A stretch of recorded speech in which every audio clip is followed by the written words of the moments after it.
Okay, on this one, I'm gonna zoom in a little more. That way you can really see what I'm doing. A lot of times people put things on and they're just really heavy and it just makes it look heavier and sort of lumpy and not what we want. So what we're gonna do here is we could even take a roller. You could either throw it out. I've taught you how to throw it out, how to use a rolling pin. We're gonna use our paintbrush here and we're gonna thin out some of our slab. Look at that. That makes a big difference. So sometimes doing really delicate work, and I want to spend a few minutes kind of doing some of this just to show you all the detail work. If you notice, I flip it a lot. By flipping it a lot, it gives you a much nicer feel when you roll out. It doesn't stick, you don't get a waviness. Then I recommend a template. For this, I'm just gonna cut out my square by hand. I don't want to take up a tremendous amount of time. So you can see, and we're gonna get that on there. I could even thin that out and then a piece on top. Some things I wanna go over, which is really neat. We're gonna talk about a zipper. A lot of times with a zipper, I'll cut a piece out. And with this, you wanna get it really flat. So you're gonna roll it out. It'll get wider as you roll it out.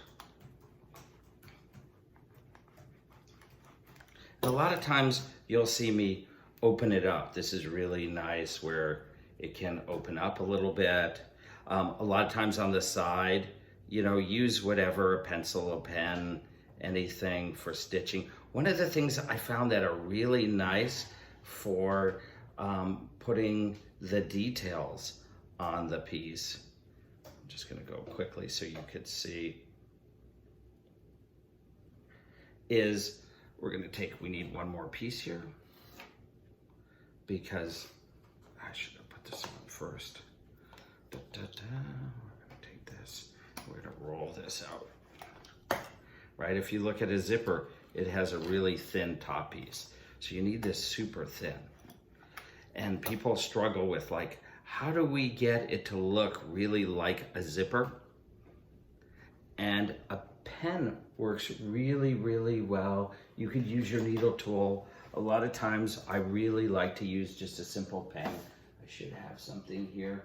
And what we're gonna do is go, instead of with it, we're gonna go 1, 2, and you'll see. Let me grab, here's a paintbrush, that'll work.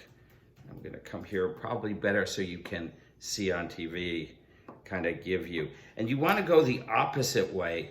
I'm gonna do this a little bigger, and I'm using the paintbrush a little bigger than I normally would. This way, you'll be able to see it on camera. But one of those retractable pens, if you do this, are really nice, and it'll give you a great varied tooth kind of look, and it'll look just like a zipper. See how it's starting to look like a zipper? Isn't that cool? Then we need to cut out the zipper shape, right? It kind of looks like a key lock. So an old school key lock. It's a circle with, looks like a lock. It looks or like a light bulb. So we have that. I flatten it out a little bit. You gotta put 2 holes in it. I'll use a tool to put like a hole here or a hole here. You know this, so you want to take a little coil. And you're going to want to score and slip this in. But this will show you kind of how it should look. And we're starting to get into zippers that open, right? So if your purse had a zipper on top, we want to get into zippers. For a button, you, same thing, can indent the clay. For a big button, this will be a little button. Take a round piece of clay, score, slip, put it in, press it down. Good to press in. And it's about creating sort of that negative space around it. See how beautiful that is? And then a lot of times I'll give just 1, 2, 3, 4. You know, that's where, you know, the stitching is. And you could even go as far as making little stitching there. Works great.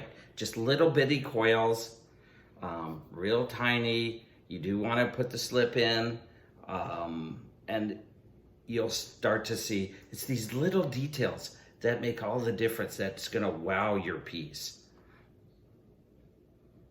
And so you can see there the button. A lot of pieces have what we call seam tape on them. And seam tape's really cool. Similar thing where you want to take a slab, and what I'm going to do is roll it out really thin.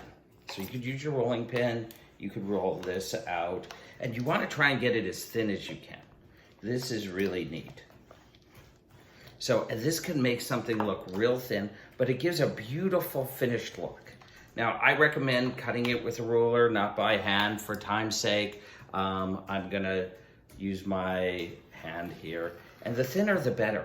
And what this does is it wraps around, I'm gonna put it around an edge, and it looks like, basically like you would see leather folding.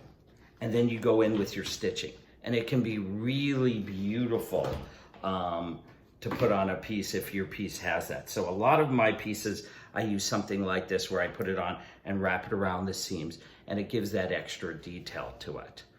So these are some of the little details to help you get the buttons, the attachments on that are gonna make your piece look fantastic.